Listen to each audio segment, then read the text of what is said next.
Assalamualaikum warahmatullahi wabarakatuh. Perkenalkan, saya Nur Syamsi Adila, BP 17-1102-1009 dari kelas 4A dan 4 Akuntansi. Di sini saya akan mempresentasikan bab 1 yang terdiri dari latar belakang, rumusan masalah, serta tujuan penelitian, dan bab 3 yang terdiri dari metodologi penelitian dengan judul penelitian pengaruh perkuliahan online terhadap tingkat pemahaman pada mata kuliah dasar-dasar akuntansi mahasiswa jurusan akuntansi Politeknik Negeri Padang. Selamat menyaksikan.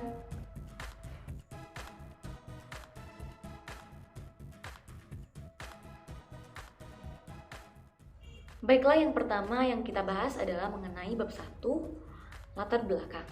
Hal yang melatar belakangi peneliti untuk melakukan penelitian ini, yang pertama, saat ini Indonesia sedang menghadapi revolusi industri yang keempat yang dikenal dengan revolusi industri 4.0. Revolusi ini merupakan era inovasi disruptif. Era ini berkembang begitu pesat sehingga membawa dampak terciptanya pasar baru, dan lebih dahsyatnya lagi dapat merusak atau mengganggu pasar yang sudah ada serta menggantikan teknologi yang sudah ada.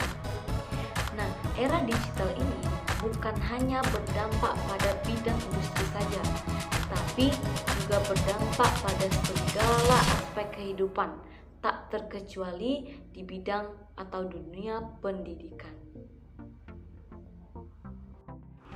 Menghadapi dampak revolusi industri pendidikan pada dunia pendidikan ini, maka dunia pendidikan dituntut untuk berubah juga. Karena hanya disuguhkan dua pilihan, ya berubah atau mati. Nah, di sini era pendidikan pada revolusi industri 4.0 ini dikenal dengan era pendidikan 4.0 yang bercirikan pemanfaatan teknologi informasi serta dalam proses pembelajaran yang dikenal dengan sistem cyber, dan mampu membuat proses pembelajaran itu secara kontinu tanpa batas ruang dan tanpa batas waktu. Dalam proses pembelajaran yang terpenting juga adalah seorang pendidik. Jadi seorang pendidik itu harus bisa memanfaatkan teknologi informasi untuk meningkatkan kualitas belajar mengajar pada jenjang pendidikan. Nah, upaya ini dilakukan agar dapat mempersiapkan sumber daya manusia yang unggul dengan kompetisi global dan mampu beradaptasi pada era yang ada. Meskipun teknologi informasi itu berkembang begitu cepat, sumber-sumber belajar itu mudah diperoleh, namun peran pendidik tidak akan tergantikan ketika dapat beradaptasi. Salah satu sistem pendidikan yang dapat diimplementasikan adalah sistem e-learning, yang mana maraknya implementasi e-learning baik terhadap pelatihan maupun universitas itu membuktikan bahwasanya e-learning sudah diterima oleh masyarakat. Nah, beberapa perguruan tinggi melaksanakan e-learning ini hanya sebagai suplemen tambahan saja. Jadi terhadap materi yang sudah diajarkan pada perkuliahan tatap muka. Nah, ada juga universitas lain yang mana melakukan pembelajaran elektronik ini hanya sebagai alternatif bagi mahasiswa karena satu dan lain hal seperti berhalangan hadir. Maka e-learning hanya sebagai opsi saja. Itu menurut penelitian oleh Karswati pada tahun 2014. Namun saat ini pembelajaran perkuliahan online berupa pembelajaran elektronik ini tidak hanya sebagai opsi saja, tapi keharusan. Karena saat ini adanya pandemi global yang disebut dengan COVID-19. COVID-19 merupakan suatu penyakit pernafasan akut yang disebabkan oleh virus corona jenis baru. Jadi virus ini pertama kali merebak di Wuhan, Cina, lalu menyebar ke seluruh dunia sehingga menyebabkan pandemi global. Itu menurut WHO, World Health Organization pada tahun 2020. Nah, termasuk Indonesia. Diketahui bahwasanya penyebaran virus ini begitu cepat sehingga pemerintah mengeluarkan berbagai kebijakan seperti isolasi, terus social and physical distancing, dan juga PSBB, pembatasan sosial berskala besar, untuk memutus mata rantai penyebaran virus.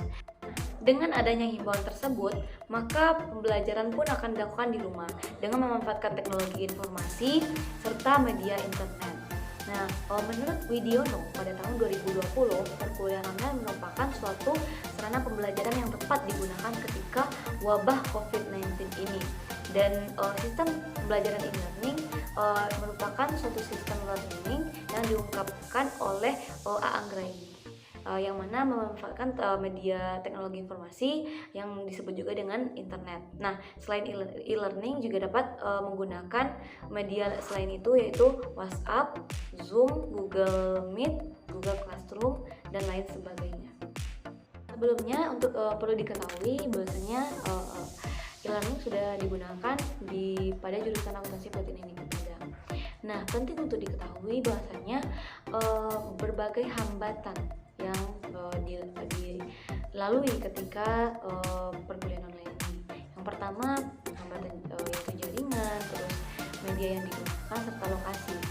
Nah, sehingga akan berdampak terhadap tingkat pemahaman. Tingkat pemahaman merupakan tujuan yang ingin dicapai, tujuan penting yang ingin dicapai dalam dunia pendidikan. Nah, dikarenakan banyaknya hambatan tersebut sehingga muncullah keluhan khususnya dalam proses perkuliahan ini, yaitu pada mahasiswa jurusan akuntansi Politeknik Negeri Padang. Sehingga penulis mengambil judul pengaruh perkuliahan online terhadap tingkat pemahaman pada mata kuliah dasar-dasar akuntansi pada mahasiswa jurusan akuntansi Politeknik Negeri Padang. Nah, selanjutnya adalah rumusan masalah. Berdasarkan literatur review yang dibaca, maka rumusan masalah dari penelitian ini yaitu bagaimana tingkat pemahaman mahasiswa jurusan akuntansi Politeknik Negeri Padang pada mata kuliah dasar-dasar akuntansi dalam perkuliahan online. Selanjutnya adalah tujuan dari penelitian. Di sini peneliti memiliki 3 tujuan penelitian. Yang pertama, untuk mengetahui tingkat pemahaman mahasiswa pada mata kuliah dasar-dasar akuntansi dasar-dasar akuntansi pada mahasiswa jurusan akuntansi Politeknik Negeri Padang. Terus yang kedua, itu sebagai pedoman bagi pihak kampus terhadap suatu perkuliahan untuk mengevaluasi sistem atau proses belajar mengajar. Dan yang terakhir, untuk mengetahui keefektifan belajar mengajar dalam perkuliahan online. Selanjutnya adalah bab 3, yang terdiri dari metode penelitian. Yang pertama, dalam metode penelitian ini yang digunakan adalah metode deskriptif kuantitatif. Nah, sebelumnya diketahui metode penelitian itu merupakan suatu prosedur atau cara ilmiah untuk mengumpulkan data untuk tujuan tertentu. Menurut Respendi pada tahun 2010 mengatakan bahwasanya penelitian deskriptif merupakan suatu penelitian dengan cara observasi, wawancara atau angket yang mana mengumpulkan datanya untuk menguji yang digunakan untuk mengumpulkan data untuk menguji hipotesis atau pertanyaan yang atau menjawab suatu pertanyaan. Nah, melalui penelitian deskriptif ini peneliti akan memaparkan yang sebenarnya terjadi dengan keadaan sekarang yang sedang diteliti. Selanjutnya adalah populasi dan sampel penelitian.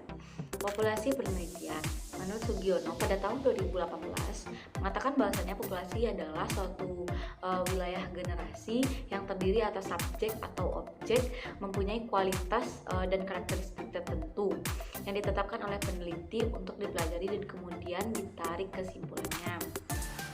Populasi penelitian ini terdiri dari mahasiswa jurusan akuntansi Politeknik Negeri Padang yang semester 1 yang mengambil mata kuliah dasar-dasar akuntansi, yang mana terdiri dari 60 responden dari kelas 2 kelas, 1A dan 1B, dan semua kelas terdiri dari 30 orang mahasiswa. Selanjutnya adalah sampel penelitian. Menurut Ridwan pada tahun 2012, sampel adalah sebagian dari populasi atau sebagai wakil populasi yang diteliti. Nah, jadi sampel penelitian itu merupakan sebagian dari populasi yang diambil sebagai sumber data dapat mewakili seluruh populasi. Selanjutnya sampel yang akan diambil yaitu salah satu dari 2 lokal tersebut. Yang diambil adalah 1A dan 4 akuntansi. Ridwan, pada tahun 2015 teknik penarikan sampel merupakan suatu cara mengambil sampel yang representatif dari populasi. Nah, bila populasi itu besar, maka peneliti akan sulit untuk meneliti seluruh populasi itu karena keterbatasan tenaga, keterbatasan biaya serta waktu. Jadi sampel yang diambil itu harus benar-benar representatif atau mewakili, sehingga dalam penelitian ini maka teknik samplingnya adalah purposive sampling, yaitu pengambilan sampel dengan pertimbangan tertentu. Nah, selanjutnya adalah teknik pengumpulan data. Menurut Ridwan, pada tahun 2012, pengumpulan data adalah cara-cara peneliti untuk mengumpulkan data yang digunakan untuk penelitian. Nah, di sini terdapat 3 cara dalam pengumpulan data. Ada kuesioner, terus ada wawancara, dan dokumentasi. Pertama itu adalah kuesioner. Menurut Sugiono, kuesioner adalah suatu pengumpulan data yang dilakukan dengan cara memberi kesempatan kesepakatan pertanyaan tertulis kepada responden dan responden untuk menjawab pertanyaan-pertanyaan sebagai kebutuhan penelitian. Nah, di sini menggunakan karena secara online maka menggunakan Google Form, bukan angket lagi. Selanjutnya adalah wawancara. Menurut Sugiono, wawancara adalah suatu pengumpulan data yang mana adanya suatu percakapan antara narasumber dan antara 2 orang atau lebih, yang mana berlangsung antara narasumber dan pewawancara. Jadi pengumpulan data dengan metode wawancara ini yang mana biasanya populasi yang digunakan itu jumlahnya sedikit serta ingin mengetahui informasi yang lebih dalam lagi dari responden. Selanjutnya menurut Sugiono adalah cara pengumpulan data itu dokumentasi, yang mana untuk memperoleh data itu langsung dari tempat penelitian. Misalnya ada berupa buku-buku yang relevan, peraturan, terus serta foto atau dokumenter data yang relevan terhadap penelitian. Selanjutnya adalah instrumen penelitian. Sebuah tes yang mana disebut valid apabila tes tersebut dapat mengukur apa yang ingin diukur. Menurut Ridwan, pada tahun 2012 mengatakan bahwa jika instrumen dikatakan valid, berarti menunjukkan alat ukur yang digunakan untuk mendapatkan data itu valid, dan sehingga valid berarti instrumen yang dapat digunakan untuk mengukur apa seharusnya yang diukur. Nah, nilai validitas dihitung dengan menggunakan rumus korelasi produk momen memakai angka besar atau row score. Nah, di sini teman-teman bisa lihat rumusnya di sini. Nah, itu merupakan rumus dari uji validitas. Keterangannya RxY merupakan koefisien korelasi antara variabel X dan variabel Y. Variabel X yaitu skor item dan variabel Y itu merupakan total item. N merupakan banyaknya subjek. Nah, jadi selanjutnya dihitung uji T. Jadi caranya T sama dengan nilai T hitung, R koefisien korelasi yang dihitung dengan uji T tadi dengan rumus R, dan R merupakan koefisien korelasi hasil R hitung, dan N jumlah responden. Jadi distribusi tabel T A sama dengan 0,05 dan derajat kebebasannya dk sama dengan N dikurang 2 kaidah keputusan. Jika T hitung itu lebih besar dari T tabel berarti valid. Sebaliknya jika T hitung lebih kecil daripada T tabel berarti tidak. Selanjutnya adalah uji reliabilitas. Menurut Sukardi pada tahun 2012, reliabilitas merupakan suatu konsistensi, yang mana suatu instrumen penelitian dikatakan reliable ketika ia menghasilkan suatu hasil yang konsisten. Jadi semakin reliable suatu tes, maka semakin yakin kita bahwasanya hasilnya akan sama ketika dilakukan tes kembali atau pengujian kembali. Jadi dalam uji reliabilitas ini menggunakan metode Core-Batch-Alpha, yang mana dikarenakan penelitian ini menggunakan kuesioner. Dengan rumusnya bisa teman-teman lihat rumus di atas, bisa diperhatikan. Nah, selanjutnya adalah keterangannya. Keterangannya tadi yang pertama R11 kuadrat itu merupakan nilai realitas. Terus ada sigma SI yang merupakan jumlah varians skor tiap item. Terus ada ST atau varians total, dan K yang merupakan jumlah item. Nah, selanjutnya adalah teknik analisis data. Menurut Sugiono pada tahun 2018, teknik analisis data merupakan suatu kegiatan setelah semua data terkumpul. Nah, kegiatan dalam analisis data adalah mengelompokkan data berdasarkan variabel dan jenis respondennya. Terus mentabulasi data berdasarkan variabel dari seluruh responden, menyajikan data tiap variabel yang diteliti, melakukan perhitungan dan menjawab rumusan masalah, dan melakukan perhitungan untuk menguji hipotesis yang telah diajukan. Nah, di sini Sugiono juga pada tahun 2018 mengatakan untuk mengetahui adanya hubungan yang tinggi atau rendah antara kedua variabel itu berdasarkan nilai R atau koefisien korelasi yang digunakan penafsiran atau interpretasi angka.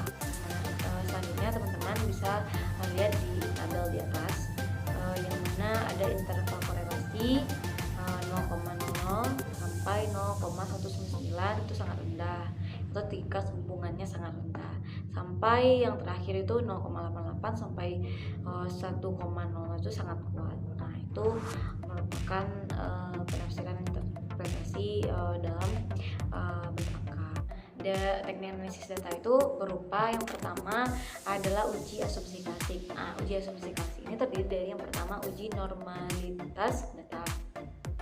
Menurut Ridwan pada tahun 2012 mengatakan bahwasanya uji normalitas digunakan untuk mengetahui normal atau tidaknya penyebaran data. Nah, di sini menggunakan rumus yaitu C kuadrat. Teman-teman bisa lihat rumus di atas, yang mana keterangannya adalah X kuadrat adalah nilai C kuadrat, terus ada FO yang merupakan suatu frekuensi yang diobservasi atau frekuensi yang miris, terus ME merupakan suatu frekuensi yang diharapkan atau frekuensi empiris. Nah, di sini jika X2 hitungnya lebih besar daripada X kuadrat hitungnya lebih besar dari X kuadrat tabelnya, maka data distribusinya merupakan data distribusi yang tidak normal. Namun sebaliknya jika X2 kuadratnya lebih kecil daripada X2 kuadrat hitungnya lebih kecil daripada X kuadrat tabelnya, maka itu disebut dengan distribusi datanya itu normal. Ini adalah linear regresi sederhana. Menurut Sugiono pada tahun 2017, regresi sederhana itu hubungannya, pada dasar hubungannya itu adalah fungsional ataupun kausal. Satu variabel independen terhadap satu variabel dependen. Persamaan rumusnya adalah Y sama dengan A tambah BX. Keterangannya yang mana Y merupakan subjek dalam variabel dependen yang diprediksikan. Terus ada A harga Y bila X sama dengan 0 atau harga kontan. Terus yang B yang mana angka arah atau koefisien regresi yang menunjukkan angka meningkatnya atau menurunnya variabel dependen yang didasarkan pada variabel independen. Bila B-nya plus maka naik, dan bila B-nya minus maka adanya penurunan. Terus X-nya merupakan suatu subjek pada variabel yang ada independen yang memiliki nilai tertentu. Ini selanjutnya adalah uji hipotesis. Jadi menurut Sugiono pada tahun 2017, uji hipotesis adalah suatu pertanyaan yang menunjukkan dugaan tentang hubungan antara dua variabel atau lebih. Dalam menguji hipotesis ini dilakukanlah uji koefisien determinasi, terus ada uji statistik T, dan ada uji statistik F. Selanjutnya adalah koefisien determinasi untuk menguji hipotesis di atas. Menurut Ridwan menyatakan koefisien determinasi merupakan suatu rumusnya koefisien korelasi yang dikaitkan dengan 100%. Hal ini dilakukan untuk mengetahui seberapa besar sih sumbangsi variabel X untuk ikut menentukan variabel Y. Ini dapat dikatakan Kp sama dengan R kuadrat dikali 100%. Jadi di sini diketahui keterangannya, itu merupakan kita ketahui korelasi determinasi, terus R kuadrat merupakan nilai nilai koefisien korelasinya. Nah, maka dikali dengan 100%. Itu menurut Ridwan pada tahun 2012. Selanjutnya adalah uji T parsial. Menurut Priyanto pada tahun 2013, ia mengatakan bahwasanya tujuan dari uji T parsial ini mengetahui ada atau tidaknya pengaruh yang signifikan variabel independen secara parsial terhadap variabel dependen. Rumusnya teman-teman bisa lihat yang di atas. Nah, keterangannya R merupakan korelasi parsial yang ditemukan, N jumlah sampelnya, T yaitu T hitung yang selanjutnya dikonsultasikan dengan T tabel. Menurut Priyanto pada tahun 2013. Selanjutnya adalah uji F atau simultan. Menurut Gani dan Amalia tahun 2015, uji F atau simultan ini adalah pengujian kelayakan model. Model yang layak adalah model yang dapat digunakan untuk mengestimasi populasi. Jadi model regresi yang dikatakan layak jika F sebuah model memenuhi kriteria yang telah ditetapkan. Jadi bilangan F ini dapat dicari dengan menggunakan rumus. Jadi teman-teman bisa lihat di atas. Nah, jika F hitung lebih besar pada F tabel, maka A K kurang 1, N kurang K hanya 0, maka ditolak. Tapi jika sebaliknya F hitung lebih kecil pada F tabel, maka hanya di H0-nya diterima. Nah, yang terakhir adalah prosedur penelitian. Jadi prosedur penelitian itu adalah langkah-langkah apa saja yang diambil peneliti untuk melakukan penelitian. Nah, di sini dalam penelitian ini penulis menggunakan metode survei dengan menggunakan variabel kuantitatif. Nah, di sini ada beberapa tahap penelitian yang dilakukan oleh peneliti. Yang pertama itu adalah tahap persiapan, yaitu mempersiapkan seperti pertanyaan-pertanyaan, membuatkan setelah adanya pertanyaan, maka diinputlah ke dalam Google Form, yang mana selanjutnya pelaksanaan penelitian yang mana Google Form itu akan dikirim kepada responden yang akan kita tuju, yaitu terhadap 60 responden yang kita tuju tadi, atau sampel 30 orang mahasiswa yang kita ambil sebagai sampel dalam penelitian ini. Dan tahap akhirnya yaitu setelah mengumpulkan semua data dari hasil penelitian, terus mengolah dan menganalisis data yang kita dapatkan, serta menarik kesimpulan dari hasil penelitian. Dan yang terakhir adalah penyusunan laporan dari hasil penelitian. Jadi penelitian ini merupakan penelitian deskriptif kuantitatif yang mana menggunakan metode survei yang dilakukan secara online. Itu dari Sugiono 2017. Nah, pengumpulan data di sini itu penelitian ini dilakukan dengan menyebarkan kuesioner secara online kepada 60 orang responden yang merupakan mahasiswa prodi D4 akuntansi yang mengambil mata kuliah dasar-dasar akuntansi pada semester 1. Data yang diperoleh melalui pengisian pertanyaan-pertanyaan yang ada pada Google Form. Selanjutnya data yang akan dikumpulkan, dianalisis untuk dideskripsikan. Baiklah teman-teman, itulah presentasi Dila tentang bab 1 dan bab 3 yang terdiri dari latar belakang, terus rumusan masalah, tujuan dari penelitian, dan metode penelitian yang